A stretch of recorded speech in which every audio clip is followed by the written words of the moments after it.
Okay, great. So today's topic is how to publish my first research paper or first paper, most precisely. Uh, we have two people with us. Your name is? We have one Imran and the other one is Abdul Kareem. Okay. So Kareem, nice to have you with us, and Imran, thank you for joining. Okay, so let me begin with as a research, as the title says that if you're going to publish your first paper, that could be any paper, it involves literature review or research paper, so how you can publish that. Okay, so first of all, a small introduction about me. I am a PhD scholar at UOC, and I am currently working as a peer reviewer in Springer Nature and Willy journals. I am the founder of the Equities, and I have also kept a Google Scholar link to help you learn more about me, because you should know that the information that you are getting from anywhere, what is the source, what is the credibility of the source. Okay, so that's why I have kept this introduction for you to understand. Okay, so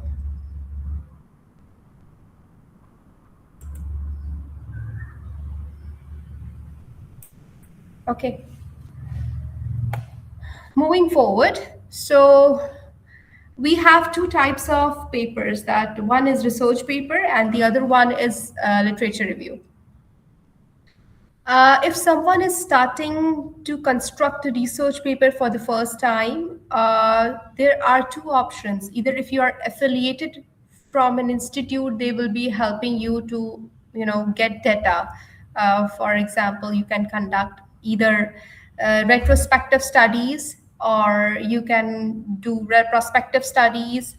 Um, but if you are not directly linked with any institute, you have a difficulty to acquire the data. So the first thing is how to get the data.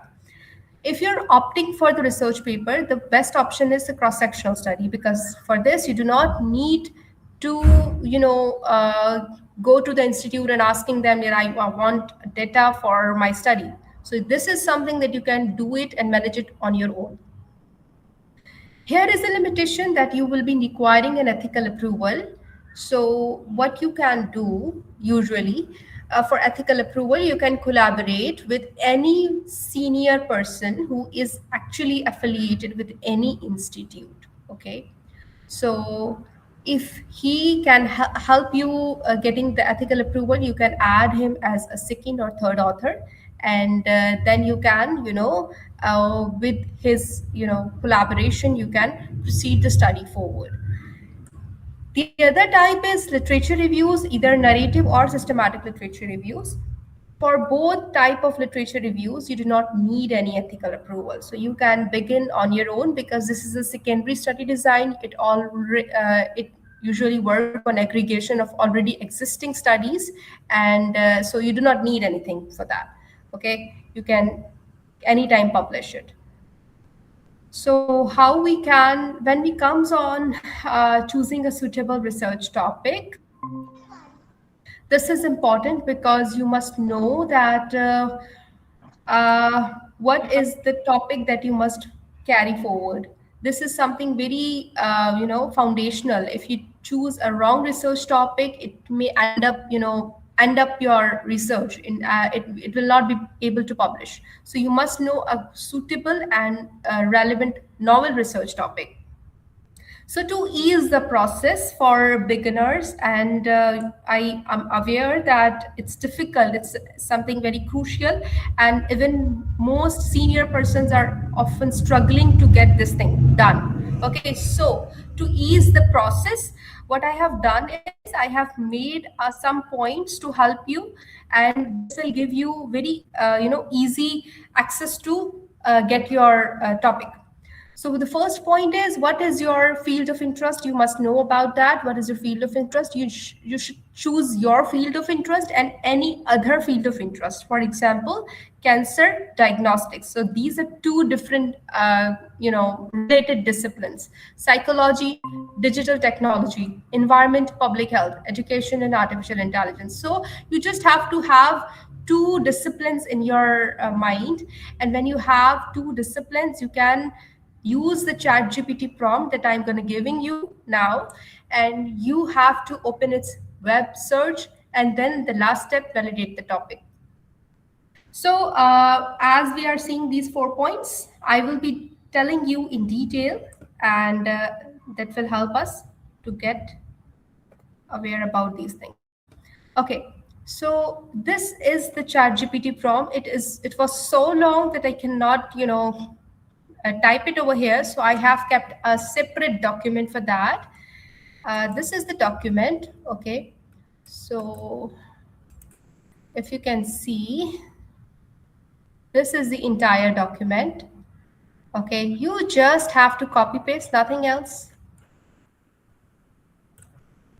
Here you have to write your two subjects that that you have just finalized. All right, when you write these two subjects over here, and when you will give the prompt to the chat gpt as we move forward. So I have kept a link here to help you because I made a demo run. So in this link, you can check that how ChatGPT responded. It will ask you several times, because this prompt is designed in a way that this prompt will ask you some questions. So you just have to answer it. And when you will answer it, it will give you it up. You can see forward. Yeah, this is the output, right? So you can see a number of topics that can be doable for your research. It is all giving you objectives of the study. It is giving you what study design you should choose, okay, which variables you should target, and what outcomes you may get. So it's giving you something interesting. And when you will open its web search tool, which is also like very important, because whenever you are extracting any data from the chat gpt and you are using web search tools, it often gives most accurate results, because its web search tool is more accurate compared to if you just do not open it and then you find the data, then it's like fake results are coming. So I have just kept two because it was a long list. You can see 9th and 10th, so we have 8 more topics above. So you can just check the link that I have kept over here later, and when I will share this PPT with you, so would be easy to understand how it responded, right? So this is how you will get the topic for your study. Now, second comes the validation of the topic, which is very important, because if anything that is coming from any tool, AI tool, you just have to validate it. So what you can do, you can just pick the relevant research gap that you find more interesting, and then you can go to the link that is provided by the chat gpt. For example, this is the link, right? So you can go to that link and then evaluate that whether the research gap is true or not, because usually ChatGPT is picking the research gap from existing literature reviews or any research papers where it is told that future research is required in this domain or that domain. So you have to go to that link and then validate it. And the last step, you should validate in the Google Scholar or PubMed or any relevant database that is relevant to your discipline. You also should check that. Okay, so when you validate your research topic, the second comes data collection. This is the second step where you need to collect data, and for that you need a survey questionnaire, right? So as I mentioned that today we are going to be discussing about the cross-sectional study, because this is easy and you can do it independently, right? So for the survey questionnaire, you have to there are two things, okay? So whenever you are constructing a survey questionnaire, Either you can go with the pre-established survey tools because they are validated.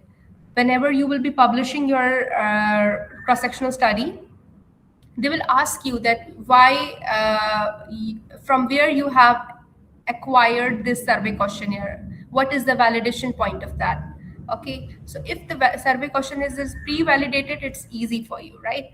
So either you go with this option, or if there is no any tool exists that may aligns with your research objectives, you may create your own survey.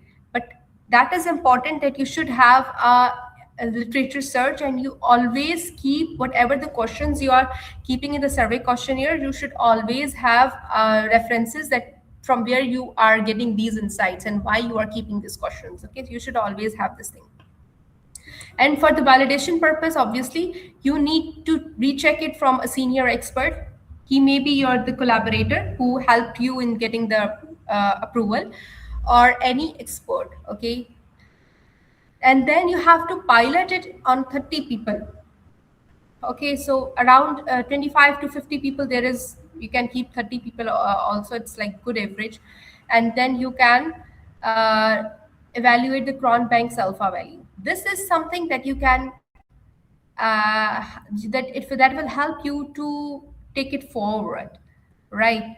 And when you will be publishing your research paper, you will have to add this information. It is very important. You will have to add this information in your methodology section. So we will be discussing about later on. And sample size estimation, you should know that what is the sample size, minimal sample size that is required. So I have kept a small link for you over here. Usually when you will have, you are known about your population proportion. For example, if I go to this link, see, everything is written. You just have to put your population proportion and population size. If you're not aware of your population size, just leave it blank. And if you're not aware about the population proportion, you just leave it 50%. Okay, and then you can calculate it. It's 385. So normally this sample size is good enough to start a study and conduct a study.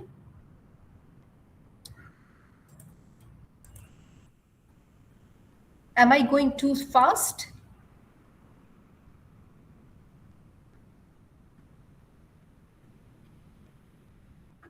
Hello?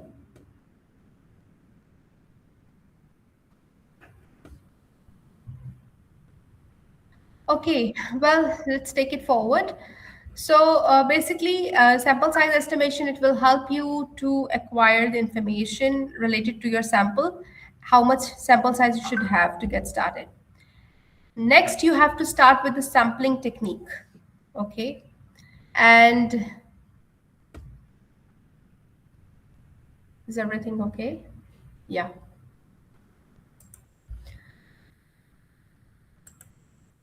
Okay, so we were on to this topic, yeah. Next is the sampling technique. Either you can use random sampling or convenience sampling. Best if you can use random sampling. I am aware there are certain other sampling methods that you can employ, but it always depends upon your objectives, right? Best is to go with the random sampling. Here you should also define your inclusion and exclusion criteria based on what are your objectives.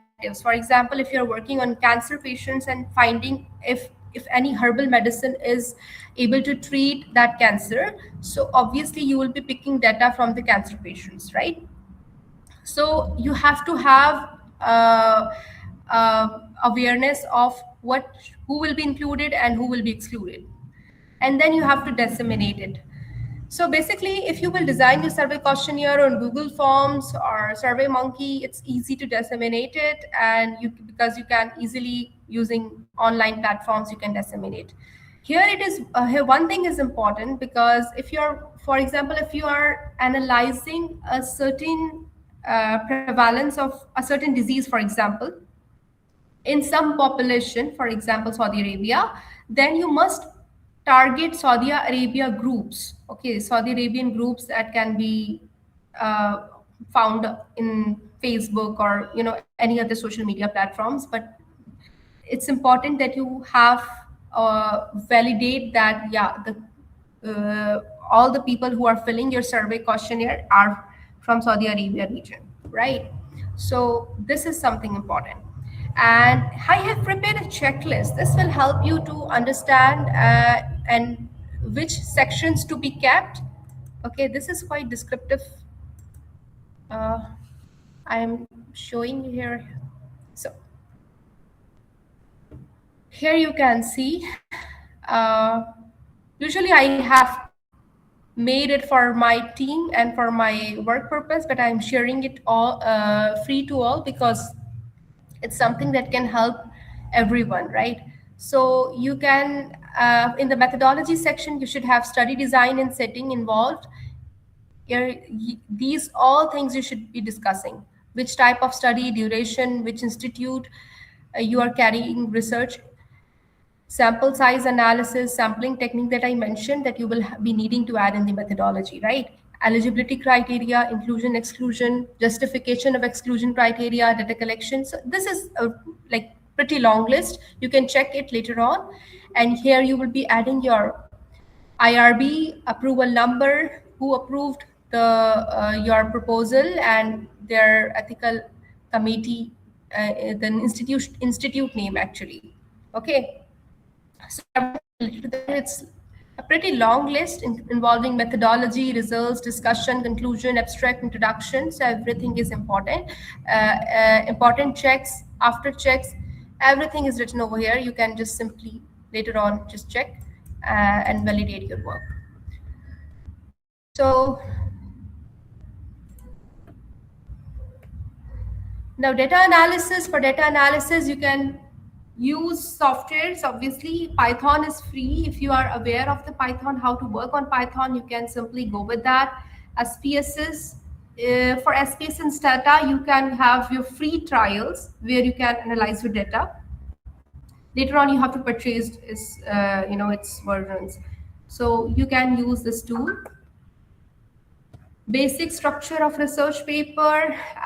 Here it's a long, complete structure, complete framework, how you can structure the research paper. But it's important that you have in-depth awareness of how these sections work. If I will be able to get chance to make a proper, video on these sections, I will definitely do that or conduct some sessions. But you can also find how to frame these sections. There are several YouTube videos already available. If I will, discuss in detail, it will take another 2-3 hours. So that's why I'm just keep giving you a summary.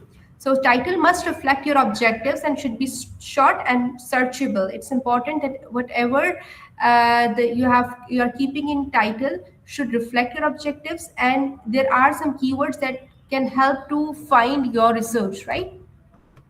Abstract should be a complete summary, including a short detail about the introduction, about the methodology, about the results, and you should add conclusion in that. Introduction should give a basic background information. That's very important. It should give basic, because as a reader, if I'm not aware about your research, so I must know that how to get started, right? So it gives a background information to help any reader know that how you are going to work and how you are taking it forward. So if you're, for example, if you're working on any drug and analyzing its efficacy for cancer, for example, so you will be telling that what is the prevalence of that cancer, what are the consequences of this cancer impact. You have to tell all the factors outlining that, and you have to tell the limitations of the existing drugs, because that's where the research gap analysis will come. You should tell that why you are going to give another new drug, why you are using your resources in finding a new drug. That is important. That will comes in unknown section, and later on you will be either adding your research portion, hypothesis, or objectives, any one of them that defines that what is your way forward, right? And if you're conducting a study in specific site, for example, if you are replicating any study that was done in for example, Saudi Arabia, and you are replicating that study in Malaysia. So you should have like a specific rationale that, yeah, the study has not been conducted in Malaysia before, and we want to evaluate that how this is something affecting in our population. So that rationale you should give over here with the help of literature, right? And then you have to add methodology involving all the steps that I provided in the checklist, or we have discussed here in this presentation. Also the results section. Here the results section should be very objective in nature. You should not be interpreting results over here that why you get these results, or uh, anything related to that, or comparing with existing literature. No, you have to be very straightforward.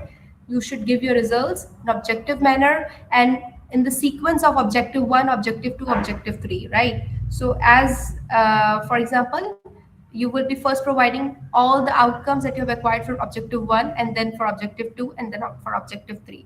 So this is how you will move forward. In the discussion section, this is something that will tell the worth of your research, right? So far you are just telling that, yeah, why you conducted the study, how you conducted the study, and what were the outcomes. Discussion will actually give the glance to reviewers, to anyone reading your paper, that what is the worth of the research, right? So you will be discussing your research results in with the comparison of wider literature, and telling the people that why your work is more important and can help the society take it forward.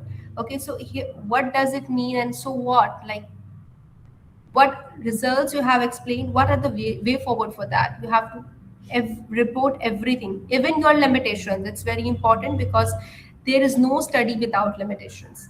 So you should not avoid limitation section, because if you will do that, reviewers will highlight it, why you are not reported this thing. Okay, now for conclusions, you should have report the major findings of what you have acquired, and what is the significance of that. Okay. Here in acknowledgement section, either you can acknowledge the person who has helped you in any manner, any senior expert who helped you validate the survey questionnaire, anyone who helped you and cannot get the authorship. Okay, minor contributions, people who do minor contributions in your research can be acknowledged here, and references at last. Now, the second thing is literature review, how to conduct literature review, right? I mentioned before that there are two options: narrative literature review, systematic literature review, cross-sectional study. We have done with cross-sectional study. Moving forward, we will be discussing about the literature review. So this is something I already discussed in the LinkedIn also.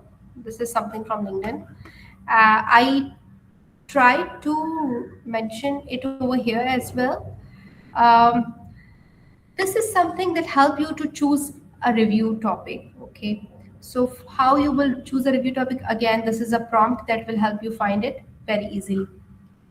Open ChatGPT, web search tool, and then you should have to just copy paste this prompt, topic 1 and topic 2 again you have to mention, and you will then filter the topics based on what makes more interest to you. Okay, and one more thing, that if you are filtering the topics, you must also be aware that the whatever the topic you are choosing has sufficient literature. That's very important, because sometimes when you will run this prompt, it will give you some topics that may not be able to publish, because the literature is very scarce over there. So it's very important to go and validate whether there is sufficient literature to start a literature review. And then you validate the selection again, that as I mentioned, that you go and check whether the review topic is conducted before or not. And the second point, there is sufficient literature. These two things. Now, for a narrative literature review, there is no predefined, structure that we already saw before for research article, but it depends upon the requirements of the journal, right? So, for example, I have constructed a literature review framework, so help you to understand how to move forward. After introduction, you will have a comprehensive literature review section, right? So based on whatever the themes you are getting from the literature, you will be needing to add at least 5 themes. You can have less themes depending upon what is the research question and uh, maybe, or if the topic is not that wide, you can keep less themes, but normally literature reviews go with at least 5 themes. All right, so for each theme you should first introduce the theme, provide mechanistic insights, right? Give some more detail about the theme. Then you must add similar and dissimilar findings. Okay, you must provide specific details from the findings that support your theme, and all findings that may not support your theme. And you should critically interpret them. With critical interpretation, you must also add evidence supporting your interpretation, right? What are the challenges or factors that may influence the corresponding theme? So this is some framework for one theme you can replicate for all 5, right? And then a conclusion. Now, how to select the right journal? There are several journal finding tools that I have kept for a link over here. You can simply just go there and create an, like, every link and every journal finding tool have some different options. For some tools, you will just be adding some keywords and abstract. It will match you different journals. Okay. For example, over here, Springer Nature.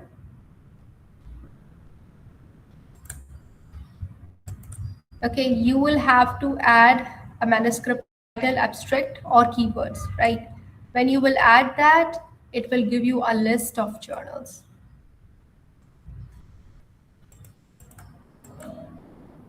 So similarly, it goes with every journal finding tool. We have less time, so I'm just slightly navigating it faster. And whenever you get any journal, yeah, this is something which is like more of my interest and is maybe I can submit in this journal. Always go and check the scope of the journal, whether my article is falling under the scope of that journal or not. And it's very, very, very important that you always check the author guidelines before you go and publish there.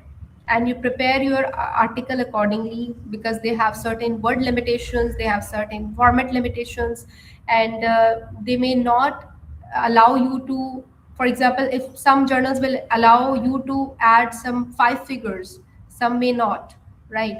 Some reference limitations. So every journal works differently. So it's important to go and check first. What are the common mistakes to avoid? Ignoring journal guidelines. Normally, what happens is when you will submit your paper to any journal, before it, goes to even editorial check, they reject it because you have not followed their journal guidelines. If you will not follow them, they simply reject it. Inconsistent referencing, it's now being very common because people are fetching references from AI and then, submitting manuscripts with those references and articles. It's not good, because inconsistent referencing is something, I would say that it's dishonesty, as well as it's something you are adding fake to the community. You are giving fake information to the community. So it's like not reliable, right? So when they find inconsistent referencing, they will reject it. Low quality images, usually for journals, they require at least 300 dpi image quality. So you must check it before you submit. unclear ligands or tables not formatted as per the journal requirements. So you must always go and check how they have mentioned it, how to present the ligands, how to present the tables, and draft your stuff accordingly. Spelling and grammar mistakes. Sometimes this is something very important. Sometimes students are literally giving good topic and their research topics and literature reviews are quite good, but what happened is they just not able to define that how their topic is novel, right? You should define it and justify that what change your study is going to be adding or what more it's contributing. So it's very important. Okay, and for the methodology, if your methodology is not rigorous, I would say that if it is not that comprehensive, for replication or reproducibility, because every methodology should be in that detail that if another researcher from any other country or from your same country wants to reproduce or replicate your research, he has sufficient information to reproduce that. So that's something very important. And also, as I mentioned in the results section, we are not supposed to add interpretations. We should not avoid that. And over interpretations of the results section of the results and discussion section. Why? Because sometimes in the cross-sectional study, we usually have some factors, right? That this is the factor, this is the factor, this is the factor, and this may be impacting the prevalence of certain disease. So here you only determine the association, not the causation. You cannot say that this factor can cause this disease, right? So sometimes this thing or this kind of statements are over interpretation of results. This is not supported. And even as I work for the Springer Nature, so this straightforward, they are very strict about it. Yeah, you cannot do that. Choosing the wrong journal. So you must for this, to mitigate this risk, you always check the scope. Preparing generic cover letters. Cover letters are very important. We often, take it very lightly. For cover letters, you should tell the journal editor that what new your study is contributing, what is something important that your study is working on. So cover letters should persuade the editor that they at least pass it to the peer review process. Okay, so choosing the wrong journal again and preparing generic cover letters, we have already discussed that. Defensive attitude, usually when you are giving for the first time to the journal, or even you are very expert, whenever you will submit your manuscript to the journal, peer reviewers will mark some comments, right? So it's very important that you do not provide a defensive attitude. You just always try to address those comments, whatever the suggestions are coming to you. And wherever you feel that there you need to justify your point, you can definitely do that, but it's better whatever justification you are giving, it should be marked with some references, right? You should provide genuine reference to your justification, right? So this is something we should avoid. Now, how to begin? For example, if you are having an institute, you can simply go with the research paper. It's easy. Any research paper, any study that can be observational, cohort study, anything. Or if you do not have any institute, you can go with the narrative literature reviews or systematic literature reviews. So because for systematic literature reviews, there are a couple of more steps and it's quite different type of literature review. And for that, we need rigorous methodology. So we will be needing another session for that. But this is just a starting point, how you can start, right? So for that, you can, we will be starting a narrative literature review course on May 11. It's going to be the second batch. previous batch completed in the previous month by 30th. So you can, if you want to be enrolled in the course, you can simply text your name and contact number, and then you will be able to get the further steps how to get registered. So this is all, and thank you for coming. And if you have any queries, we can definitely discuss in the second link. If there is anything I can help, I will definitely. You can take the snapshot of the screen, and then you can later on share me your details, name and your name, and I will be sharing these documents, including this PPT and prompt everything to you. Thank you so much. Thank you for coming. If you have any questions, I'm open to it. You're welcome. You're welcome, Alia. You're welcome, Hassan. You're welcome, Mehbooba.